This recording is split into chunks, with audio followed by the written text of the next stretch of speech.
The girl they called hopeless. The coastal winds of Naima Bay were not just winds, they were gossips with wings. They carried news faster than the fishing boats, twisting and turning until truth was barely recognizable. If your headscarf tilted the wrong way, the wind would make sure the entire village knew before you got home. Kweku had learned to live with that wind. She was 23, tall but thin, with eyes that looked like they held too many thoughts for one person.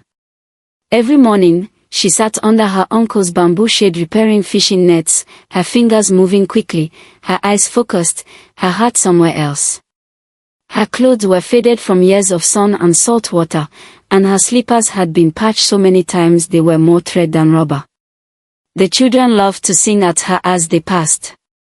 Oma no man, Oma no ring, Oma will marry the fishing king, if he has no eyes. The women were worse. They'd greet her sweetly, then laugh the moment she walked away. Some said she had a face for fishing, pretty only to the tilapia. The men simply ignored her, as if she were a shadow that mended nets. But Oma didn't flinch. She wasn't deaf, and she wasn't stupid. She just had something the others didn't, a quiet, stubborn hope that her life could still surprise her. At night, when the village was finally silent and the palm fronds stopped gossiping in the wind, Oma would walk barefoot to the edge of the shore.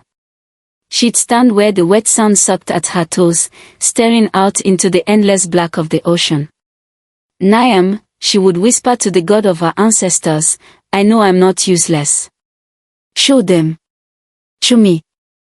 Sometimes, she swore the waves answered her, little sighs and murmurs curling around her ankles like secrets.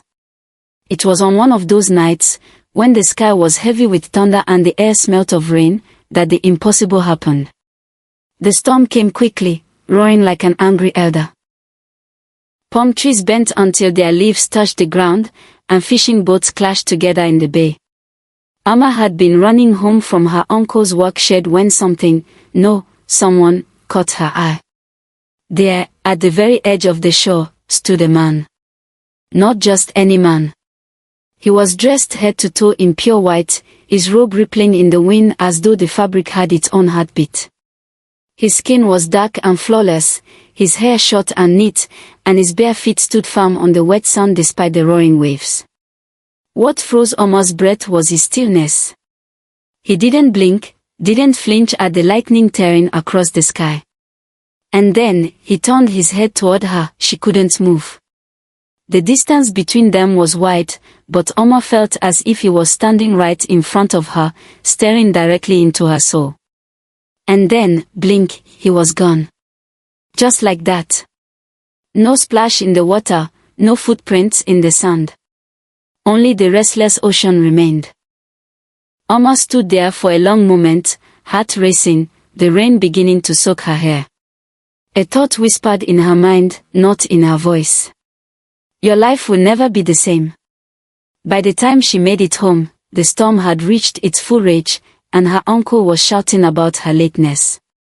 She mumbled something about being caught in the rain, but her mind was still on the man in white. She didn't tell anyone. In Naima Bay, strange sightings often became stranger rumors, and Oma wasn't ready to be the center of yet another village story. Still, that night, as she lay in bed listening to the storm, she couldn't shake the feeling that somewhere out there, in the dark, beyond the crashing waves, he was watching her.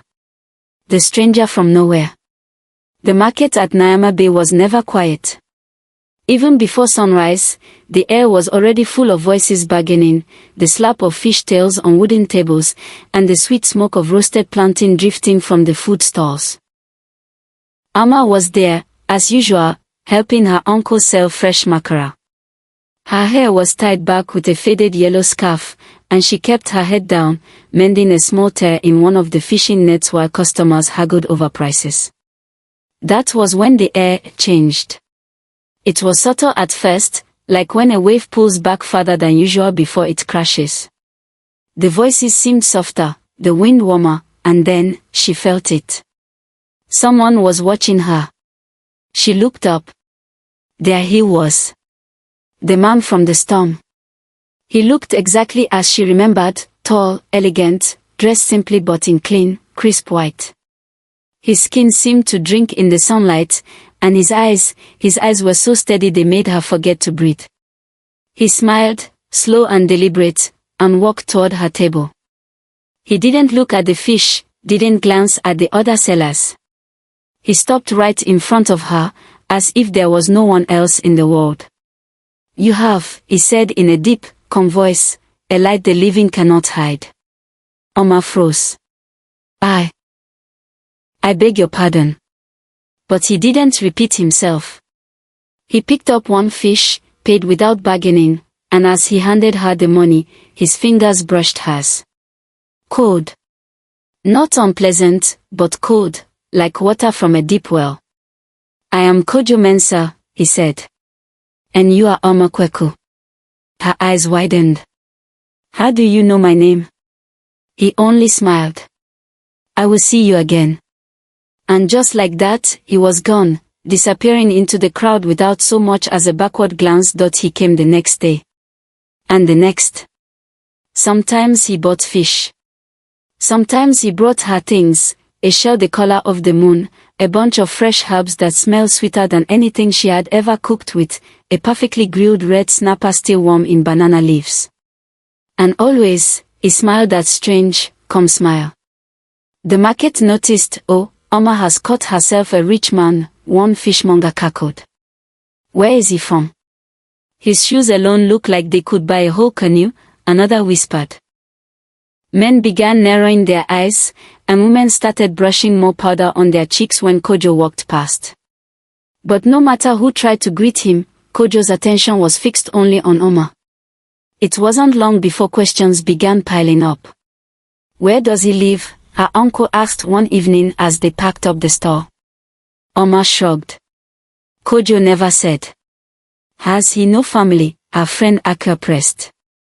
Omar hesitated. Kojo always changed the subject. It was strange.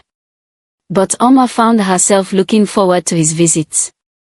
His presence felt like stepping into a shade tree on a burning hot day, both soothing and unsettling. 2 weeks after that first market meeting, Kojo came to her uncle's compound at sunset. The sky was painted gold, and the smell of frying fish filled the air. He stood in front of Omar, holding nothing this time. His voice was softer than usual, but it carried like a drumbeat.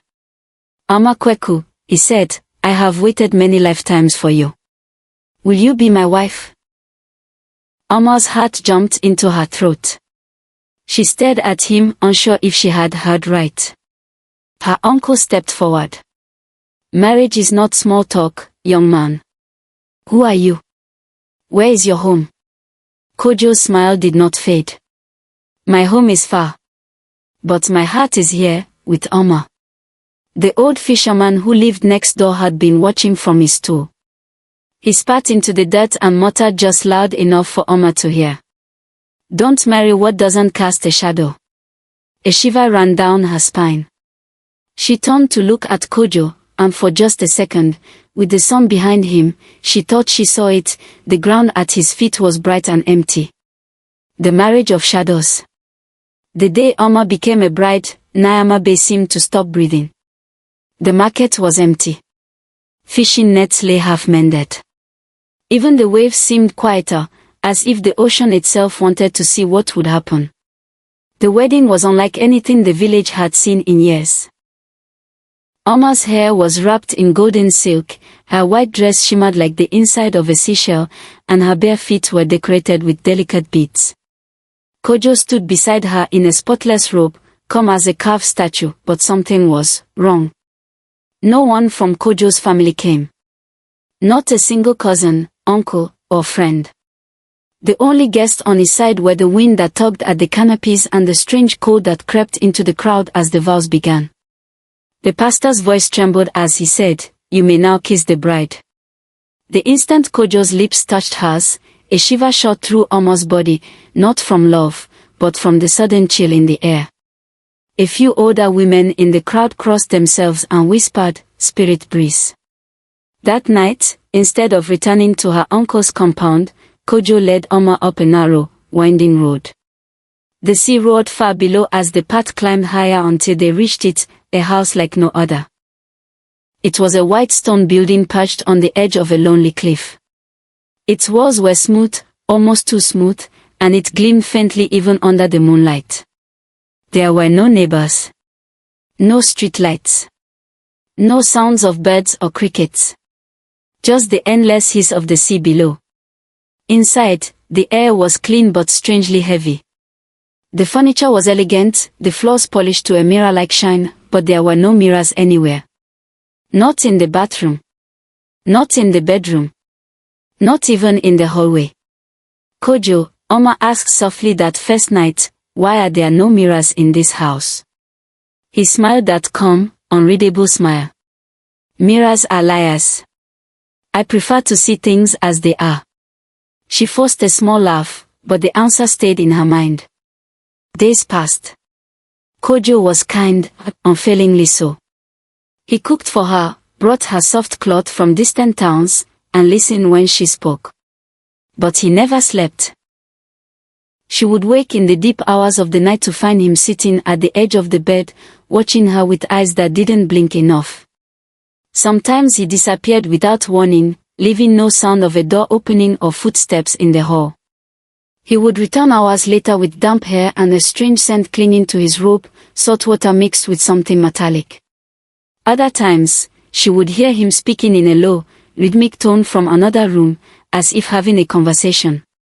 She could never recognize the words. They were too fluid, like water speaking in its own tongue. Stranger still were the things she could not explain. Flowers blooming overnight in the garden, though she never planted them. Doors closing quietly behind her when she swore no one was there. The faint sound of singing that seemed to come from inside the walls. Oma told herself she was imagining it. After all, Kojo had been nothing but gentle. And yet, one evening, she went to the kitchen for water. There was no cup nearby, so she filled a wooden bowl and bent over it to drink.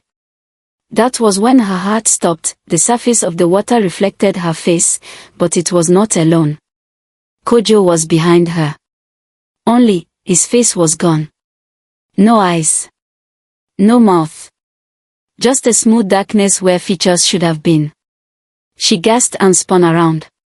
Kojo stood there, holding a plate of sliced mango, smiling as if nothing had happened. His eyes were warm again, his face perfectly normal. Are you alright, Oma? He asked softly. She nodded quickly, forcing a smile she didn't feel. But as she took the mango from his hands, her fingers trembled. That night, lying in the dark, she told herself she was tired. That love could be strange, and new homes could feel unsettling. And yet a quiet voice inside her whispered, something is not right here. The forbidden room. Oma's first real friend in months arrived in the form of Efio Mensema, a traveling trader with a quick tongue and eyes that missed nothing. Efio sold bright Kent cloth, herbal oils, and beads that carried whispers of old magic. She had been coming to Naima Bay for years, and unlike most villagers, she spoke to Oma without mockery. One afternoon, as Oma bought palm oil from her, Efio tilted her head. You look happy, she said, but your eyes, they are afraid. Oma froze. She hadn't told anyone about the strange nights, the sleepless husband, or the reflection without a face. Efio leaned closer. I've seen that look before, my sister. In women who marry things they cannot name. Oma tried to laugh it off, but Efio's gaze was sharp. There's always a way to break a spirit marriage, she whispered. But the cost is high. A week later, Efio came to visit Oma at the cliff house. From the moment she stepped inside, she frowned. Where is the smell of life? Even empty houses smell of dust or food. This smells of nothing. They walked through the rooms together until Efio stopped at the back of the house. There, half hidden behind a carved wooden screen, was a door. Heavy. Locked. Its handle was cold to the touch. What's in there? Efio asked. Oma hesitated. Kojo says it's a storage room. But he told me never to open it. Efua's eyebrows rose. Never. Oh. Then that is exactly where we will look. 2 days later, the chance came. Kojo told Oma he had to travel to another village for business and would be gone until nightfall. The moment his footsteps faded, Efua was at the back door with a hairpin in her hand. It took only seconds to hear the lock click open. The door groaned as it swung inward, and the air that spilled out was colder than the sea wind. The room was dim, lit only by a strange glow from the shelves lining the walls. On one side hung dozens of wedding garments, silk, lace, and cotton, each one carefully folded or draped. They were from different times, different fashions, and different sizes. None of them belonged to Oma. In the center of the room stood wooden racks holding jars of seawater. The water glowed faintly blue, like moonlight trapped in glass. But it was the object at the far end that made Oma's skin crawl, a large conch shell, resting on a carved stool, pulsing as though it had a heartbeat. With every pulse, the glow in the jars seemed to flicker. Efua stepped closer, but before she could touch it, a voice slithered through the air. You are the last. When the moon turns red, you will join them. Oma gasped and looked around. The voice had no source. Efua grabbed her arm. Oma, these are not clothes. These are trophies. And those jars, they are not just water. They are souls.